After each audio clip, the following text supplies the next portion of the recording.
అమ్మాయి VIP person. తేడా వస్తే హాస్పిటల్ లేచిపోద్ది. ఒళ్ళు దగ్గర పెట్టుకొని పనిచేయి. వెళ్ళి blood మార్చిపెట్రా.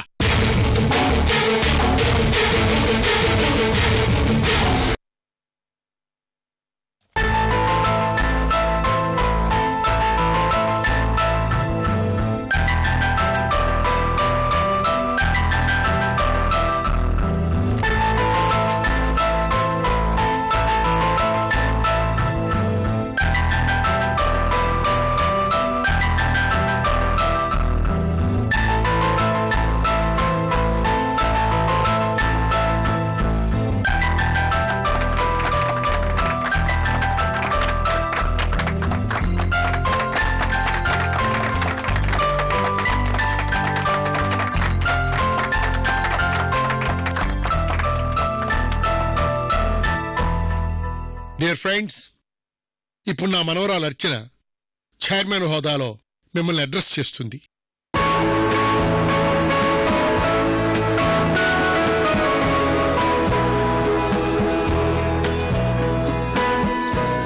Dear board of members, మీ అందరికీ నా తరపున, మా తాతగారు అశోక్ వర్మ గారి తరపున, చనిపోయి పైన స్వర్గంలో ఉన్న నా తండ్రి గారు ఆనంద్ వర్మ గారి తరపున హృదయపూర్వక నమస్కారాలు.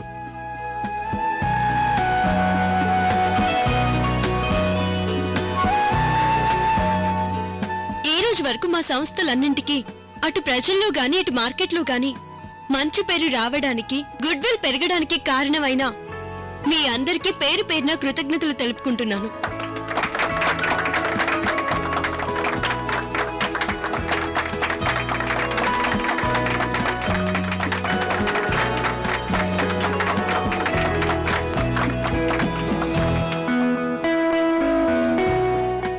వరకు మా కంపెనీల అభివృద్ధిలో మా తాతయ్య గారికి సహకరించినట్టు నాకు కూడా సహకరించి మనం మరింత ప్రగతి పదంలోకి వెళ్లడానికి ప్రోత్సహిస్తారని ఆశిస్తున్నాను.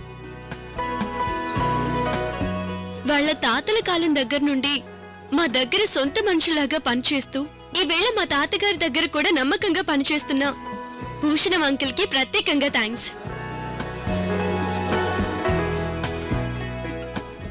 తాతగారికి సహకరించినట్టు నాకు కూడా భూషణం అంకుల్ సహకరించాలని, నన్ను గైడ్ చేస్తూ ముందుకు నడిపించాలని కోరుకుంటున్నాను.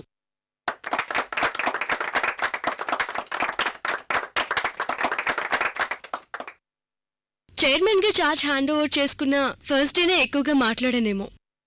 వి will discuss policy matters in next meeting. Thank you.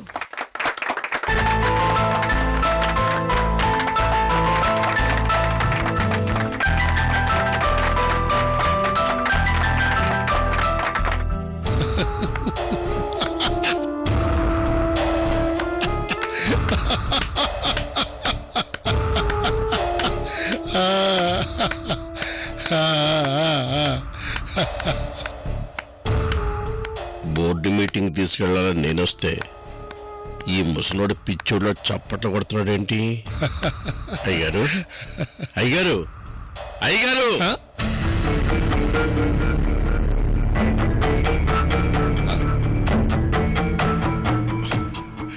అయ్యా,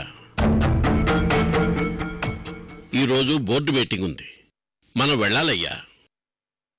అర్చనమ్మ గారిని చైర్మన్ గా డిక్లేర్ చేసే మీటింగ్ ఇది.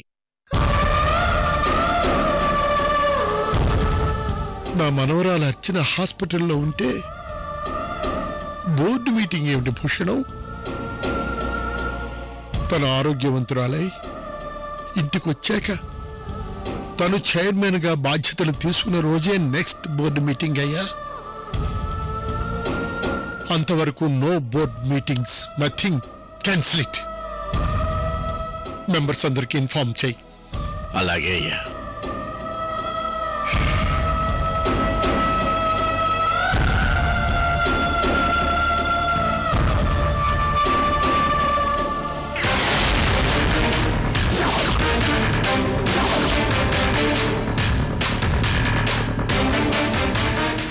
దాన్ని నేను పదవీ స్వీకారం చెయ్యనిస్తే గదా అది చైర్మన్ అయ్యేది. పిచ్చి అశోక్ వర్మ, నువ్వు పిచ్చెక్కి శాశ్వతంగా ఈ మంచం మీదే పడిపోతావు.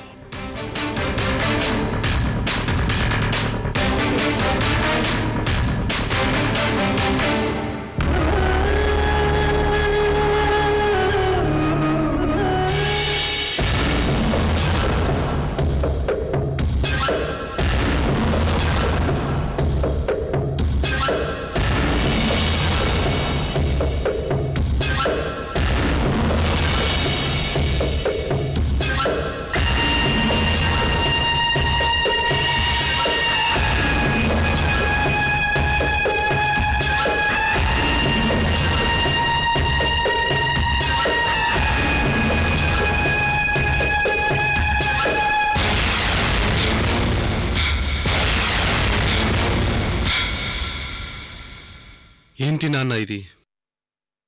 ఎన్ని ప్లాన్లు వేసినా వర్కౌట్ అవ్వకుండా ఆఖరికి నాన్నమ్మ అన్నట్టు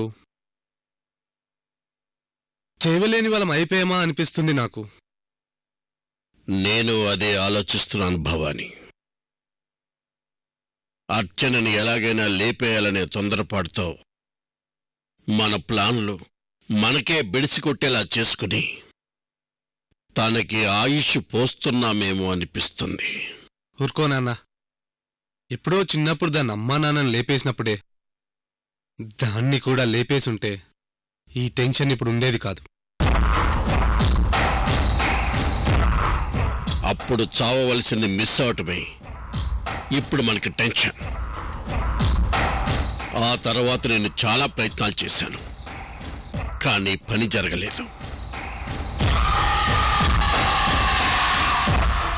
మొన్న లండన్ నుంచి వచ్చాక కూడా కత్తి యుద్ధంలో విషం పూసిన కత్తితో చంపాలని ప్లాన్ చేశాను.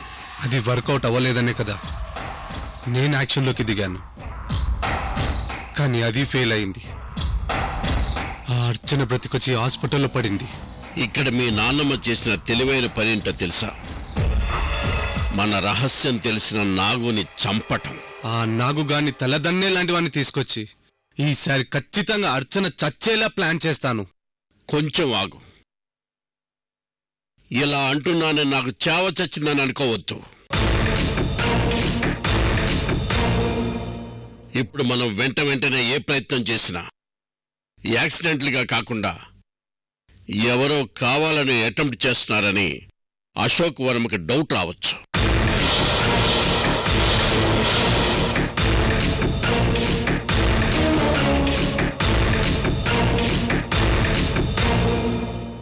అలా నిజంగా డౌట్ వచ్చి ఆయన తీగలాగటం మొదలు పెడితే డొంకంతా కదిలి మన బండారం బయటపడచ్చు. అప్పుడు మన పరిస్థితి ఏమిటో ఒక్కసారి ఆలోచించు. మనలని ఎవరైనా అనుమానిస్తే పరిస్థితి తారుమారవుతుంది.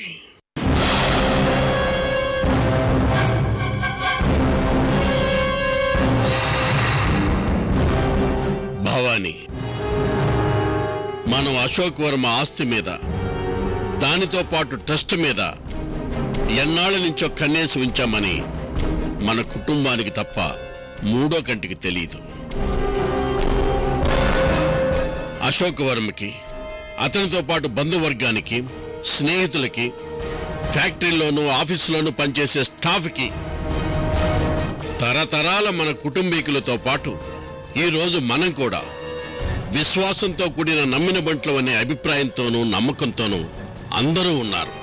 కానీ ఆ నమ్మకం వల్ల మన కొరిగేదేంటి? నాన్నమ్మ బాధ అదే. బాధ తీరటం కోసం బగ్గున మంట పెడితే అది ఒక్కొక్కసారి మనల్నే కాల్చేయచ్చు. లండన్ నుంచి వచ్చిన తర్వాత అర్చన పెద్దవాడిగా నా ఆరోగ్యరీత్యా నాకు రెస్ట్ ఇవ్వాలని అందో, తాను స్వయంగా వ్యవహారాలన్నీ చూసుకోవాలనే ఉద్దేశంతో అందో తెలియదు. కానీ ఇక నుంచి ఆస్తి ట్రస్టు వ్యవహారాలన్నీ తానే స్వయంగా చూసుకుంటానంది. అప్పుడేగా అర్చనని చంపాలని మనం ప్లాన్ చేసింది. ఆవేశపడకు, నీకంటే ఎక్కువ ఆవేశం ఉంది నాకు. ఆ తర్వాత నీతో పెళ్లికి మన మీదున్న నమ్మకం అనే పునాదిని వాడి అర్చనతో నీ పెళ్లికి పందిరి వేయించటానికి అశోక్ వర్మను ఒప్పించాను. దాంతో పెళ్ళైన తర్వాత నా వెధవేషాలు తెలిస్తే అది మెడబెట్టి బయటికి గెంటేస్తుంది, అప్పుడు చంపేస్తాను అన్నావు. నేను వెధవలా ఊకొట్టాను. ఏమైంది? చచ్చిందా? చచ్చిందా? అదే కదా ఇంతసేపు నుంచి నేను మొత్తుకుంటుంది. ఇక పైన నువ్వు మొత్తుకోకు, నేను చెప్పింది విను. హాస్పిటల్లో ఉన్న అర్చనకి ప్రాణాపాయం లేదన్నారు డాక్టర్లు. తను ఇంటికి వచ్చిన తర్వాత మీ నాన్నమ్మతో చెప్పినట్టు పెండింగ్లో ఉన్న నీ పెళ్లి ప్రపోజల్ను మూవ్ చేస్తాను. అది ఒప్పుకోవాలిగా? ఒప్పుకోలేదని కూడా చెప్పలేదుగా. మన కుటుంబం మీద అశోక్ వర్మకున్న ట్రస్ట్ని మరికొంచెం పెంచేలా చేసి ఆయనే ఖచ్చితంగా అర్చనని పెళ్లికి ఒప్పించేలాగా చేసే మెలిక పెడదాం. అర్చనతో నీ పెళ్లి అయిపోయిందా? నిద్రపోతున్న సింహం జూలు విదిల్చినట్టు మన నిజ స్వరూపం బయటపడినా మరేం భయం లేదు. అప్పుడు అర్చన చచ్చినా బ్రతికినా అర్చన మొగుడిగా ఆస్తి మీద ట్రస్ట్ మీద సర్వాధికారాలు నీకే ఉంటాయి. ఎక్కువగా ఆలోచించక పద.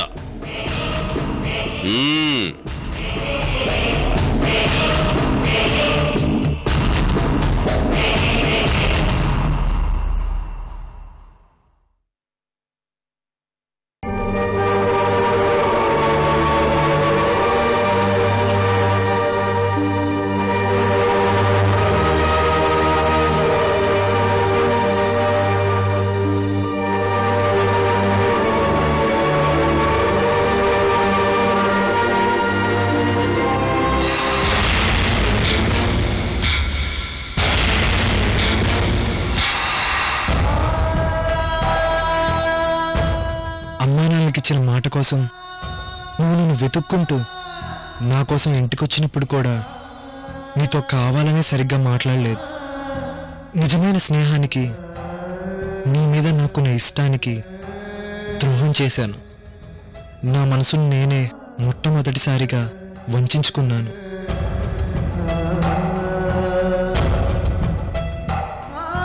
స్వచ్ఛమైన కడిగిన ముత్యంలా ఉండే అర్చనలో ఎంత సంస్కారం, స్నేహమనే పదానికి నిర్వచనం అర్చన.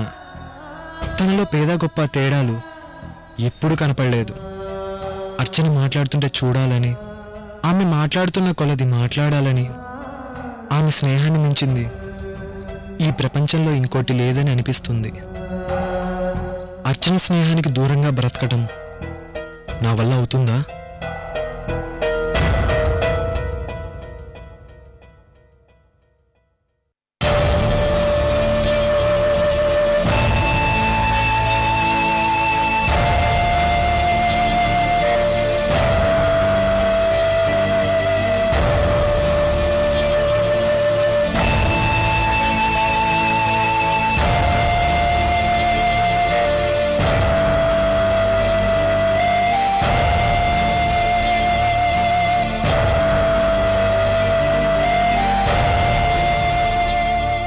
అర్చన, మనం ఎప్పుడు కలిసినా గలగలా మాట్లాడుతూ ఏదో టాపిక్ గురించి డిస్కస్ చేసే నువ్వు ఈరోజేదో సీరియస్ మ్యాటర్ ఆలోచిస్తున్నట్టు అంత గంభీరంగా ఉన్నావేంటి అర్చన? అవును శ్రీను, సీరియస్ మ్యాటరే. నాతో కూడా షేర్ చేసుకోలేనంతటి సీరియస్ మ్యాటరా? అదేం లేదు శ్రీను. చిన్నప్పటి నుంచి నన్ను కంటికి రెప్పలా చూసుకుంటూ వచ్చిన తాతయ్యని, అదే వయసు నుండి ఓ మంచి ఫ్రెండ్గా నా కష్టాన్ని, ఆనందాన్ని, సంతోషాన్ని, బాధని షేర్ చేసుకుంటూ నాకిప్పటికీ ధైర్యం చెప్తూ నాకు ప్రేమకి, స్నేహానికి అర్థం చెప్పిన నిన్ను, మన వాళ్ళందరినీ వదిలి నేను దూరంగా వెళ్లిపోవాల్సి వస్తుంది. దూరంగానా? ఎక్కడికి అర్చన? లండన్. హైయర్ స్టడీస్ కోసం 3 years లండన్ పంపిస్తున్నారు తాతయ్య. లండనే కదా. ఈ రోజుల్లో లండన్, ఆస్ట్రేలియా, అమెరికా పెద్ద దూరమేముంది? థియేటర్లో సినిమాకి వెళ్ళొచ్చినంత ఈజీ. 3 years లండన్లో ఒంటరిగా. నన్ను ఎలాగైనా లండన్ పంపి చదివించాలని మా నాన్న కోరికట. తాతయ్య బలవంతంగా కన్విన్స్ చేశారు. అవకాశం ఉన్న నీలాంటి ధనవంతులు అందలం ఎక్కకపోతే న్యూస్ అవుతుంది కానీ, ఎక్కడో అడుగున ఉన్న నాలాంటి పేదవాళ్ళు దాన్ని ఆశిస్తే న్యూస్ అవుతుంది. శ్రీను,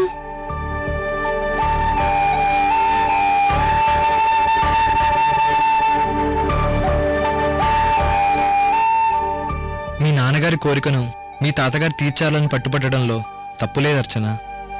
నువ్వు లండన్ వెళ్ళి చదువుకుని రావటం వల్ల అది నీకు నీ కంపెనీ వ్యవహారాల్లో ఉపయోగపడుతుంది అర్చన. మీ నాన్నగారి కోరిక తీరి ఎక్కడున్నా ఆయన ఆత్మ శాంతిస్తుంది.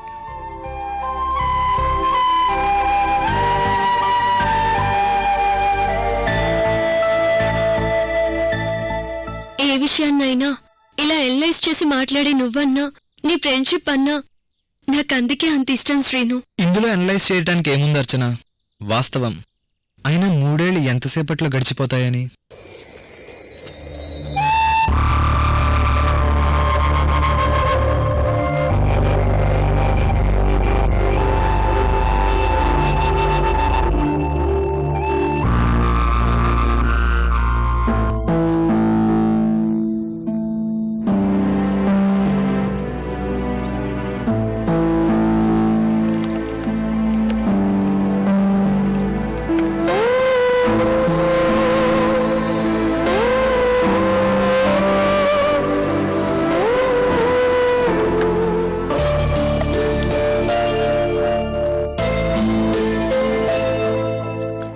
శ్రీను,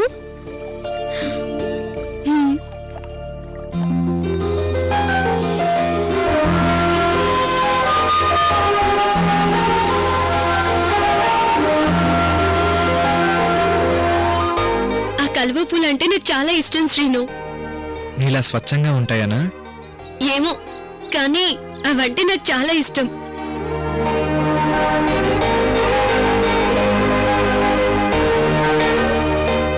అర్చన, ఒక్క నిమిషం.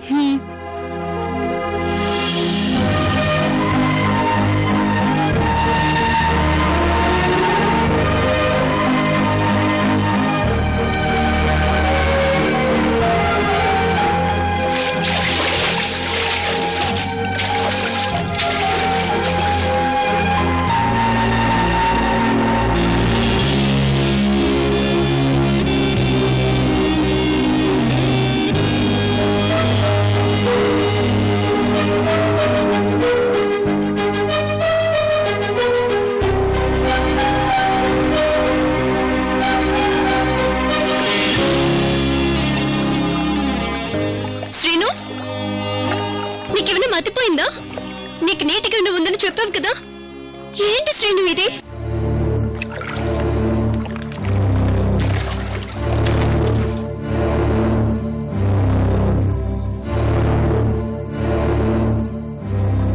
నాకు కలువ పువ్వులు ఇష్టమన్న నీ మాట తప్ప ఇంకేం గుర్తులేదు.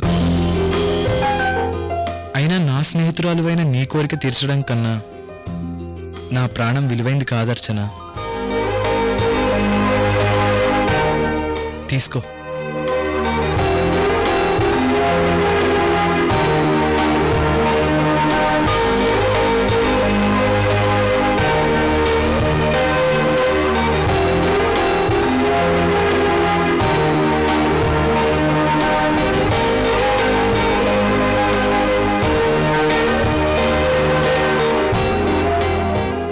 ఇదిగో ఇవే శ్రీను, స్వచ్ఛంగా మాట్లాడే నీ మాటలు, కల్మషం లేని నీ స్నేహం, ఆ స్నేహంలో ఎక్స్ప్రెస్ చేయలేని ఫీలింగ్స్. లండన్లో నేను ఉండబోయే ఈ 3 ఏళ్ళు 3 నెలలా గడిపేయడానికి ఇన్స్పిరేషన్ అవుతాయి. వెళ్తాను శ్రీను. నాన్న కోరికను, తాతయ్య ఆశను తీర్చడానికి తప్పకుండా లండన్ వెళ్తాను.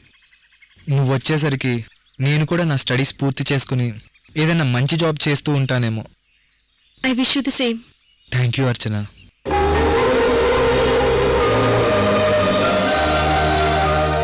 అర్చన, లండన్ వెళ్ళాక నన్ను మర్చిపోతావా? స్నేహం అనేది మనసుకి సంబంధించింది. నీ ఫ్రెండ్షిప్ని నిన్ను మర్చిపోతే నన్ను నేను మర్చిపోయినట్టే. నువ్వెక్కడున్నా నేను నిన్ను కాంటాక్ట్ చేస్తూనే ఉంటాను అర్చన. నువ్వు హ్యాపీగా వెళ్ళి నీ స్టడీస్ పూర్తి చేసుకునిరా. నీ రాక కోసం ఈ నీ ఫ్రెండ్ ఎదురు చూస్తూ ఉంటాడు.